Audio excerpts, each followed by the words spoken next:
This is John with WTI, and I'm all about sauces. So sauces help me just to make my food tastier first.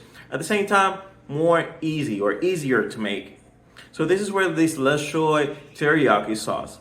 And the way that I've been using and why I've liked so much this sauce is just the nice flavor that it adds to all these different meals that I've done.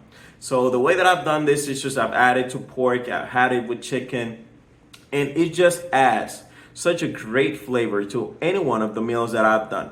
And the texture of this sauce is like a thick teriyaki sauce that at the same time you add it to any one of your meals, and you're just going to enjoy the richness of this sauce.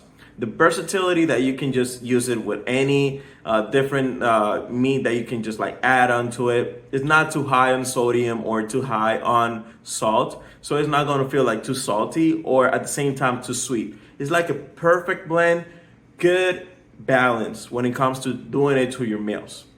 So this was John with WTI, and that was my point of view.